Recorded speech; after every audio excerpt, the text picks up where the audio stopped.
എൻ്റെ അഭിപ്രായത്തിൽ ഇപ്പോഴത്തെ പ്രതിസന്ധി എന്ന് നമ്മൾ വിചാരിക്കുന്നത് ഇപ്പോൾ അദ്ദേഹം അത് തുറന്നു പറയാൻ തയ്യാറായതുകൊണ്ടാണ്. ഇങ്ങനത്തെ കാര്യങ്ങൾ ഒരു പുതിയ സംഭവമല്ല, പണ്ടും ഉണ്ടായിട്ടുണ്ട്, അത് ഇടയ്ക്കിടയ്ക്ക് ഉണ്ടാവുന്നുണ്ട്.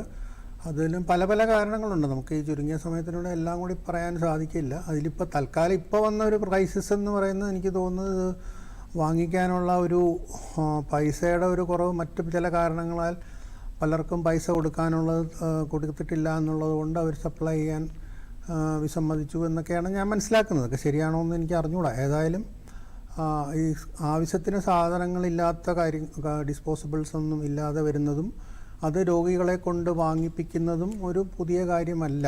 പക്ഷേ അത് ആ രീതിയിൽ അഡ്രസ്സ് ചെയ്യാൻ നമ്മുടെ എന്താ പറയണ്ട, ഈ സിസ്റ്റം തയ്യാറായിട്ടില്ല എന്നുള്ളതാണ് വാസ്തവം. അതൊരു വലിയ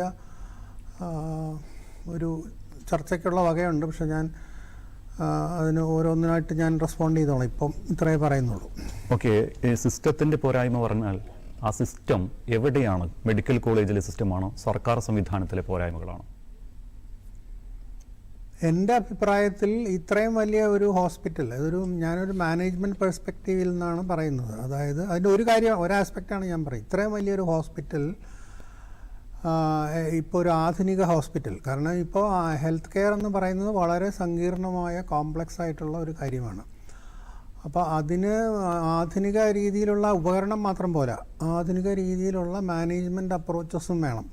അപ്പോൾ എങ്ങനെയാണ് ഇപ്പോൾ ഈ ഡോക്ടർ ചൂണ്ടിക്കാണിച്ച കാര്യം, ഒരു ഉപകരണം വാങ്ങിച്ചു, പക്ഷേ അതിൻ്റെ പാർട്സ് വാങ്ങിക്കാൻ അല്ലെങ്കിൽ റീപ്ലേസ് ചെയ്യാൻ, മെയിൻറ്റെയിൻ ചെയ്യാൻ പറ്റുന്നില്ല. കാരണം അതിനൊരു 100,000 കത്തെഴുതണം, അല്ലെങ്കിൽ പല സംഭവങ്ങളില്ലാതെ ഇപ്പോൾ ഇദ്ദേഹം പറഞ്ഞതിന് ഉപരിയായിട്ട് ഉപകരണം വാങ്ങിച്ചു, വർഷങ്ങളോളം ഇൻസ്റ്റാൾ ചെയ്യാതെ അവിടെ ഇരിക്കുന്നു. ഇങ്ങനെയൊക്കെയുള്ള സംഭവങ്ങൾ നമുക്കറിയാവുന്ന കാര്യങ്ങളാണ്. അതെന്തുകൊണ്ടാണെന്ന് വെച്ചാൽ ഇപ്പോൾ ഒരു പ്രൈവറ്റ് ആശുപത്രിയിൽ അത് നടക്കില്ല. കാരണം ഒരു ഉപകരണം അവർ വാങ്ങിച്ച പിറ്റേ ദിവസം പോലും ഉപയോഗിച്ച് തുടങ്ങും. പക്ഷെ നമ്മുടെ അവിടെ അതിനൊരു 100,000 പെർമിഷൻ വേണം, മറ്റേ ആൾ സമ്മതിച്ചില്ല, ഇവർ മറ്റത് ശരിയായില്ല, ഇതെന്നൊക്കെ പറഞ്ഞ് ഇങ്ങനെ ഇരിക്കും. അപ്പോൾ അങ്ങനെ ഇത്ര സങ്കീർണമായിട്ടുള്ള, ഇത്ര വലിയതായിട്ടുള്ള, ഒരു പക്ഷേ എനിക്ക് തോന്നുന്നു ഇന്ത്യയിൽ തന്നെ ഏറ്റവും വലിയ ആശുപത്രികളിലൊന്നായിരിക്കും തിരുവനന്തപുരം മെഡിക്കൽ കോളേജ് എന്നൊക്കെ പറയുന്നത്.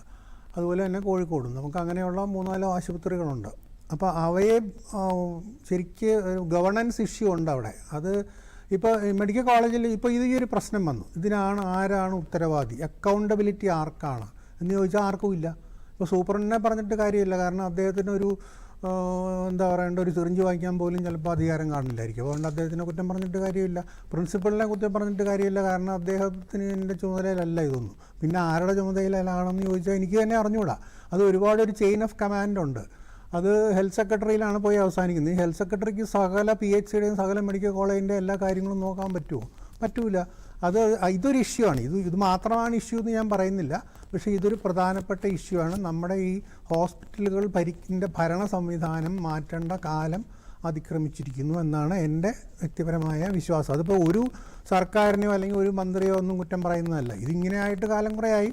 ഇത് ഞങ്ങളെപ്പോലുള്ളവർ പറയാൻ തുടങ്ങിയിട്ടും കാലം കുറേയായി. പക്ഷേ ആരും അത് ശ്രദ്ധിക്കുന്നില്ല. കാരണം ഈ സിസ്റ്റം ഇതുപോലെ കൊണ്ടുപോകുന്നതിൽ ഒരുപാട് വെസ്റ്റഡ് ഇൻട്രസ്റ്റ് ഉണ്ട്. പൊതുവേ രാഷ്ട്രീയക്കാർക്ക് ഒരുപാട് വെസ്റ്റഡ് ഇൻട്രസ്റ്റ് ഉണ്ട്. കാരണം അവരുടെ കൺട്രോളിൽ നിന്ന് ഇത് പോകുന്നത് അവർക്ക് താല്പര്യമില്ല എന്നുള്ളത് ഒരു വലിയ വസ്തുതയാണ്.